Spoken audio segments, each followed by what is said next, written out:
this event had caused just a major divide into our family, a major divide into our marriage. Our kids really suffered watching us through this. And that's painful to even talk about now, because us as parents, we want to protect our kids. We want to show them that we're okay. And but mommy and daddy were falling apart.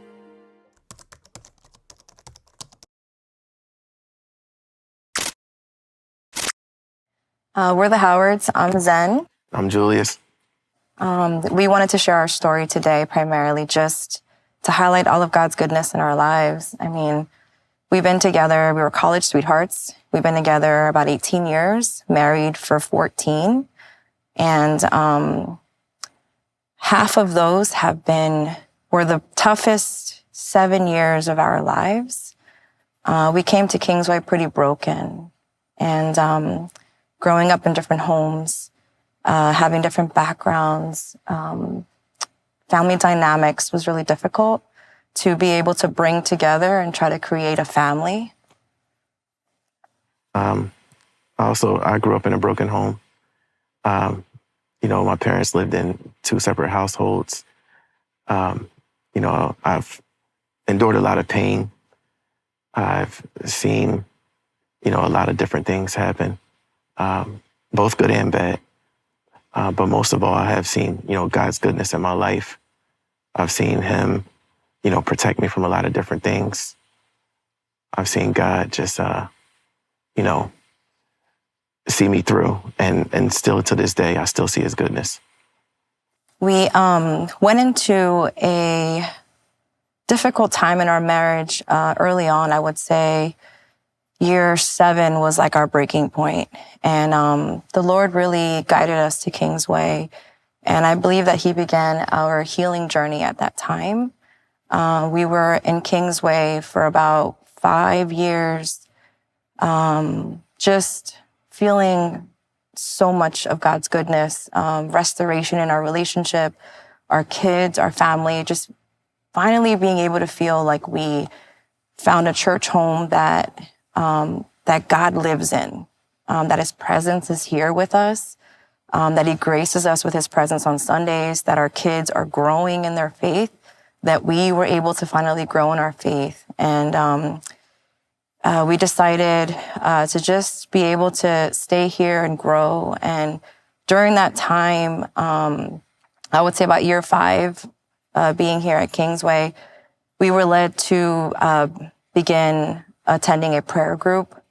We had come to, like I said, we had come to Kingsway pretty broken. Our relationship was on a really, really thin ice. We were trying to raise 3 kids, got married very young. I was, 22?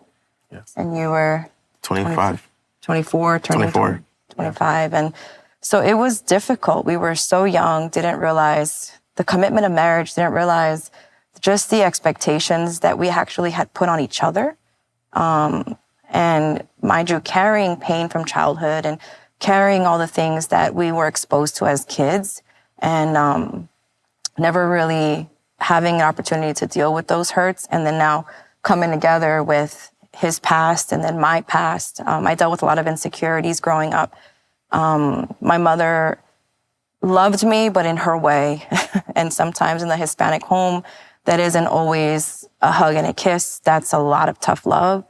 My parents were both immigrants to the States, and so they just worked hard and focused on their businesses. So it was really tough growing up with my mom just being so militant almost. And it was rare that I would get an I love you from her. It was rare that I would get a hug from her. It was like a nod, like, you did well. So bringing some of that insecurity and that pain along with me growing up, it was hard coming together. So the Lord really moved us into a season of prayer while at Kingsway, being here for 5 years. The Lord moved our hearts into a season of prayer. Just to give you a slight background of me, I did, you know, deal with anger, rage. I did, you know, strongly deal with lust. You know, so much that it did follow me into my marriage, and, you know, kind of did hurt some things. It caused some hurts inside of my marriage. And, you know, I really seen where the enemy was very effective, you know, over some of the decisions that I was making. I was allowing him to, you know, and that it did cause a lot of pain between us two, cause a lot of resentment between her and I. We did, you know, but God, you know, God is God is the reason why, you know, we did get through these things. When we came to Kingsway, we did really see a community. You know, there were men who came alongside of me. There were women who came alongside of my wife. And we were able to, you know, there was no perfection in any of us, you know. Just like the Bible says, like, our perfection is through Christ. Mm-hmm. So we were able to, you know, come together, actually have a community that we've been praying for prior to coming to this church, and, you know, meet some people who were willing to do life with us, to pray with us, to cry with us, to go through the layers of pain and hurt that we were going through together, you know, to hold us accountable for a lot of the things that we were doing incorrectly in our marriage. And, you know, are we perfect now? Absolutely not. But, you know, we see where God's goodness is. We see where God is still leading us. We see where God is still using us. And, you know, hopeful to see what's going to happen in the next coming years. You know, our children are now part of, you know, the church. They are in the church. They have their own friends now. And, you know, we want to just continue to, you know, keep this going. I want to be able to share a little bit about our journey praying. 2 years of prayer, we were gathering with some of our community, like Jay had said, just so many of our brothers and sisters that came alongside us to pray with us, for us. We were praying not just for just us, but there was about like 6 people or so in our prayer group.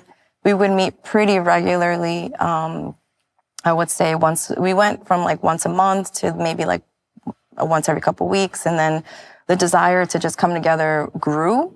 And so we decided to meet weekly, to just pray for one another. We got pretty close to one another, being able to be transparent and, sharing our faults and sharing like where we're falling short, or the thoughts that come through our minds.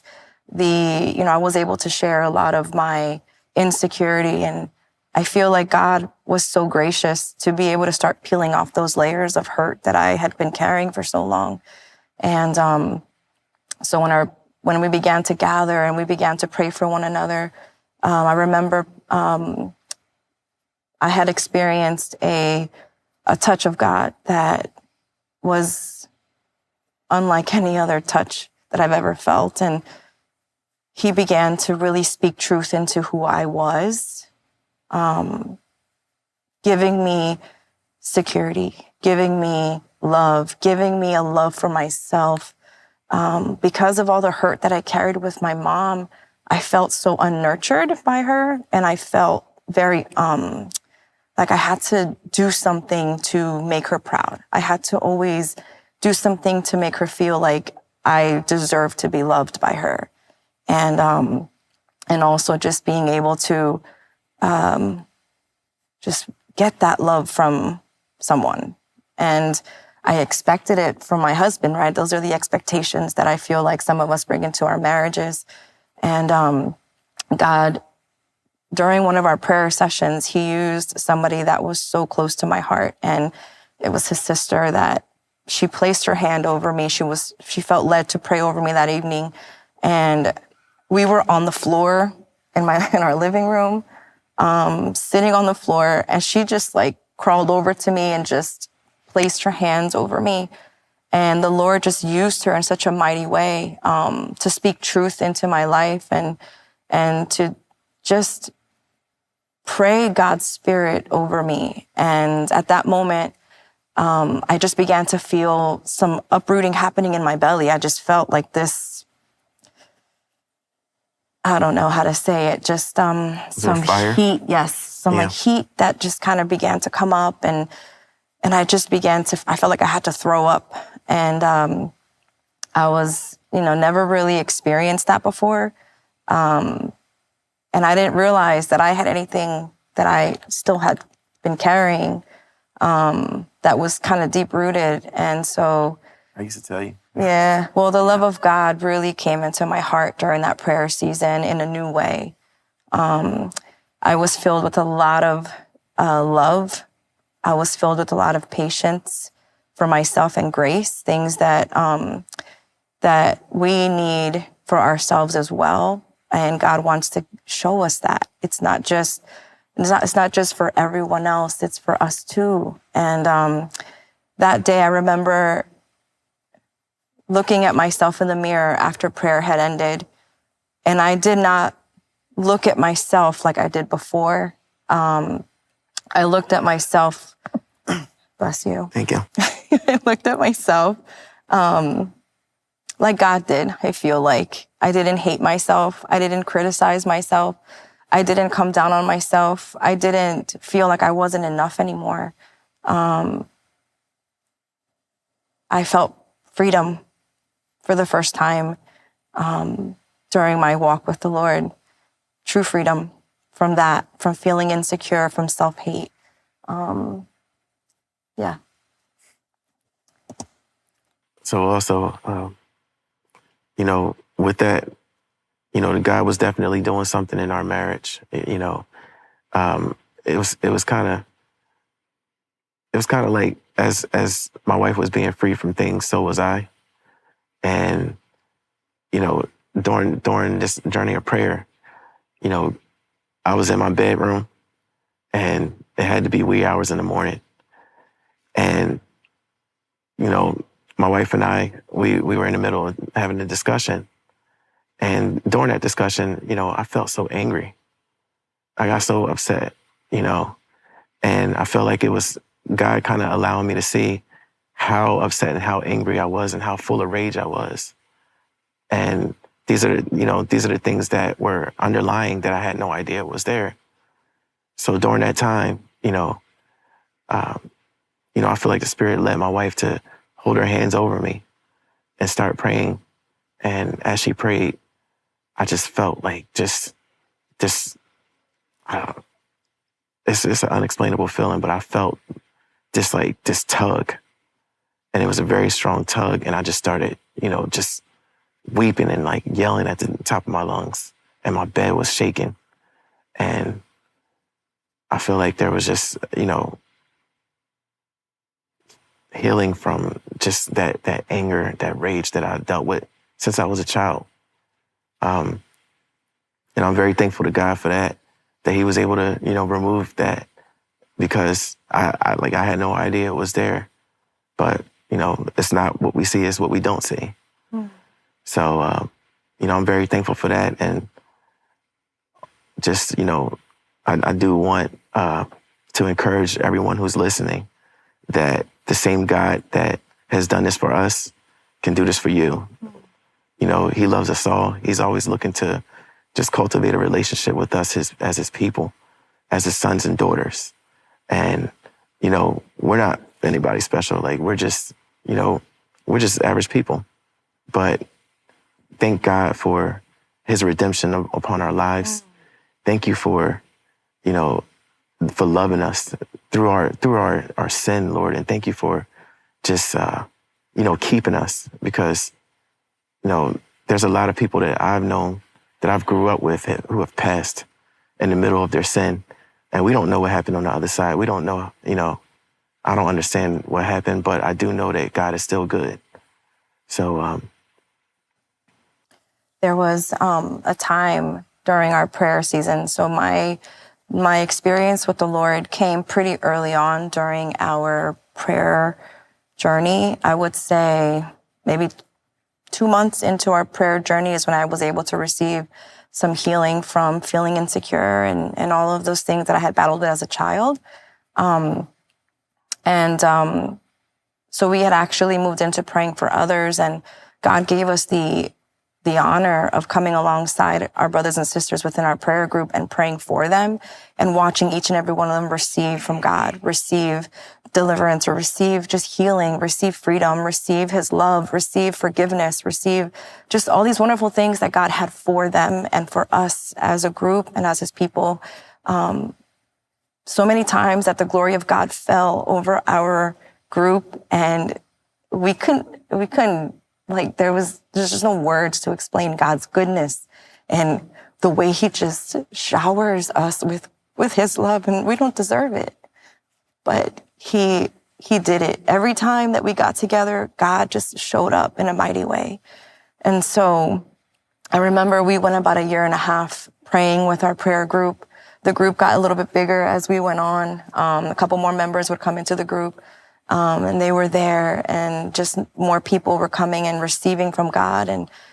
And so about 1.5 years into our prayer group meetings, there was an event that happened, and I'm thinking I'm good. I'm thinking that was, that one experience that I had with God that sealed the deal for me. I thought that was good. I'm good now. I'm healed. And, little did I know that this event that happened about 1.5 years into our prayer meetings stirred up this pain, this feeling of hurt, and that I didn't realize was still there. I'm thinking I'm good, and it kind of it was almost an out-of-body experience, experiencing this darkness that I had been carrying. A lot of it was bitterness and unforgiveness towards my husband and towards the things that we experience in our relationship and our marriage. This event shook our home to the core. I hadn't felt anxious, depressed, worried, angry, resentful, bitter, just all these feelings and emotions come over me in such a long time. And I had previously, before coming to Kingsway, I remember thoughts of like suicidal ideation, just like ending my life. And the only thing that kept me, I feel like, alive besides God, just his grace and protection, was the fact that I had kids. That's the first person I thought about, or people that I thought about, were my children. And I would sit in my closet crying and just wanting to die. And fast forward into this season of prayer where all of a sudden, all this time had gone by. We've been at church, we've been praying, we've been, serving, and we've been coming alongside other people for that. And all of a sudden, here I am, like, driving home and having these thoughts again during this event that happened. And I just couldn't hold myself together. I was completely falling apart. I would go to work and just I couldn't focus. I was coming home driving, and I would just have all these thoughts just come into my mind. They're just evil thoughts, just things of just ending my life. Like I wasn't worthy, unworthiness again, knocking at my door, and feeling unloved and feeling rejected and feeling like I wasn't enough again.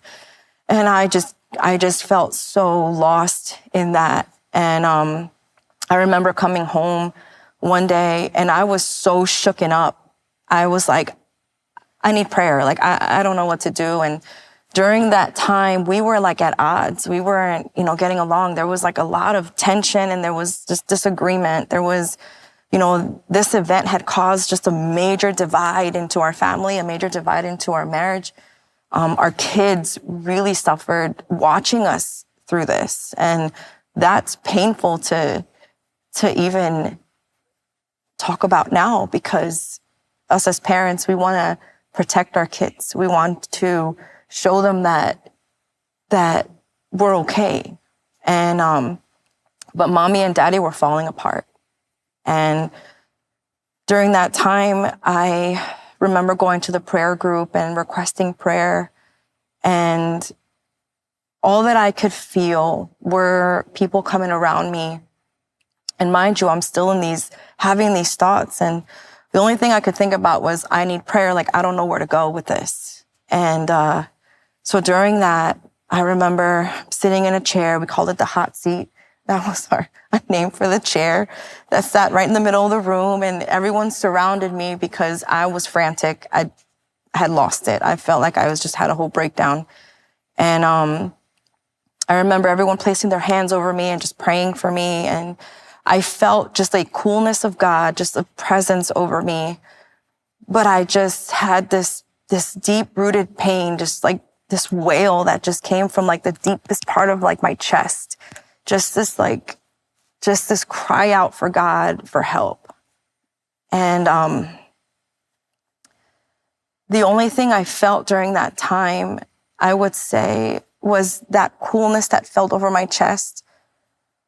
And then I still felt like hopeless. I still felt like I was still going to be in this darkness, that I was still going to be this is the first time that I've gone through a prayer session and not felt like the love of God come over me. I felt so like lost almost. And like, I felt good for like 5 minutes, and then I go back home and here we are back again with these thoughts. And here we are back again in square one. And, you know, things were still rough with us. Things were rough around the house. I mean, our house was completely turned upside down. Yeah. But God. Yeah. During that time also, I had reached out. We had stopped attending the group. I just felt, we were like, okay, like we need to just ask God, like how to go about this. This was really hard for us to go on this journey without our prayer group because we had been with them for so long. And, but there are some journeys where God calls us out of group settings and we have to walk those journeys with him alone. And I wasn't alone. I had my partner with me. I had my husband with me. But it was a really difficult journey to walk through. And little did I know, you know, last year, my birthday was probably the worst day of my life. I felt so broken and torn apart. And all of this bitterness and anger had just come up to the surface, and I just didn't know what to do with it. And I went into a season of just anger towards God. I felt betrayed by God. I felt betrayed by everyone. Just all of these things. And going into another season of just me and God, me and God, me and God. In that, God began to pick up my broken pieces. He began to put me back together little by little. Mind you, I don't know what he's doing. I don't feel myself. I felt out of like my body. I didn't recognize who I was anymore. I felt like I was like lost. And, but in being able to come together with my husband once again and pray together, I began to understand that everything that I was feeling were things that I had bottled against him. And the Lord had asked me a few months prior to this event happening in our home, I felt the Lord tug on my heart and say, surrender your husband. And I'm like, I don't have anything against my husband. Like, we're totally restored. We're super happy. That's totally fine. And I remember you used to tell me, you're not over our past. Yeah, I did. I mean, I recognize it because of, you know, at that time I could see where, you know, we would talk about something, or we would talk about past hurts, and the way that you would respond to some of the past hurts would show me like, no, she's not over this yet. And I could see through it, you know. Also at that time, like, I feel like God was doing something in both of us. Still healing, like, you know, life is a healing journey.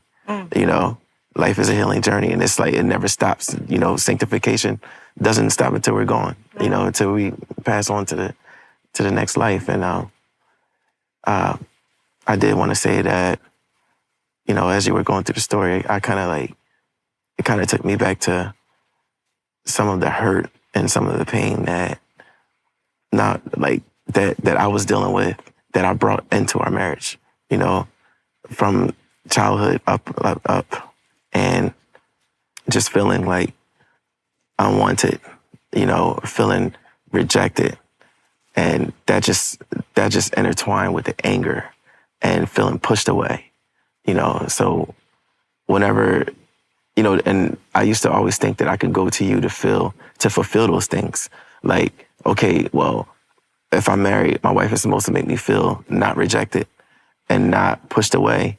But it was actually something I had to go to God about. And I understand that, like, God, you're the only one who can fix this, not my wife, not a human being, not an imperfect human being, you know? And during that, like, I would say it all the time, but I didn't really understand what it meant to surrender these things to God. Yeah. And that also with our prayer group, I felt like always like I'm not receiving, you know, I'm not good enough to be here. I felt like I was kind of like the outcast a lot of times. And thank God that, you know, God spoke some truth to that. And now I don't see myself as that anymore, because I see myself as his son, regardless of how I may be viewed in society, you know, in this world. I see myself as, I'm above that. I'm God's child. So this world is going to pass, but my relationship with God is going to last forever, you know? So, Julius and Zen, what would you like to tell the person on the other side of the screen? I'm thankful to God. I'm thankful to God I'm still here. I'm thankful to God that We're still here. We're still here. We're still here together. And we seen the evil, like, firsthand. Like, that we seen it. That pain that I wanted to encourage our pain, man. Yeah, I wanted to encourage everyone who's listening to us to that, you know, you cannot rely on your spouse to take away that pain, to deal with that pain. Don't rely on any imperfect person or source to deal with that pain. Only God can heal that pain. That's it. Only him, no one else. You can only go to God and he can heal those hurts, those deep hurts, you know. And you can even ask him, Lord, why do I feel this way? Why do I feel this way? Why do I feel so offended? Lord, why do I hurt when my wife says these things to me, or when someone else treats me this way? Why do I feel this way? And God he will answer. He will answer. But, you know, I just want to encourage all brothers and sisters who are listening that take it all to the Lord. Everything. Ask him, God, I feel this way. I feel hurt. These things of this world have made me feel this way, you know, and I have allowed it. Lord, speak truth. Like, I need truth to speak to these lies, because I don't want to fall under the trap of Satan. I don't want him to speak lies into me, and now I feel like I live by those. No, I live by your truth. So, Lord, speak those truths into me. Let me know how you feel about me as your child. You know, show me. I think the biggest thing that we learned from that time was how quickly and how subtle we can be taken away by our pain. How quickly we can be distracted by our pain and have a completely unclear view of God and not be able to hear him anymore, feel like he's not there. But truthfully, the Bible is so clear when it says that the Lord is close to the brokenhearted. Yes. None of our pain makes him happy. None of our pain brings him joy. It's used for his good. None of our pain is for things that make him like happy. It's all he allows these things in our lives to bring us closer to him. And truthfully, now looking at that season of just difficulty that we had, and how he just brought us back up closer than we've ever been, and continuing to grow closer with one another, learning what it is to be one flesh, not one spirit, but one flesh, having a completely different foundation than we originally started. Our foundation was before we were even walking with Christ. And after this after this entire journey of healing, we have a new foundation, a true, real foundation that we have to continue to turn to every time. And I think my biggest takeaway for me in our story is that God's not done. There's more. Amen. That he is continuously restoring us. He will not stop restoring us. That no matter how ugly, no matter how sanctified, no matter how righteous you might feel in your journey with God, there is still more. And it's because we live here. It's because we're in our flesh. It's because we have past hurts, and guess what? We still have new hurts. Those don't change. But in the way that we react, the way that we take them in and not take them in, the way that we surrender them to the Lord, it matters in our journey with God. And I'm grateful to God that my family is still here. I'm grateful that my children have not just seen a broken mom and dad, but a restored mom and dad. Amen. And I know that they're going to see their struggle. They're gonna live through pain and challenges in their lives. But the biggest thing that I know that I can give to them is hope, because there is hope. And that's the hope that I hope to also give to anyone that's watching and in a bad situation. Like, y'all, nothing's impossible for God. And I truly mean that. In the most darkest times of our marriage and our lives, in everything we've been through, he's been there, and he's been the only consistent one. And he's still there. He's still changing us. He's still molding us. He's still restoring us on a day-to-day basis. It doesn't stop with just one event. It continues. Hope has a name. His name is Jesus. Amen. Yeah.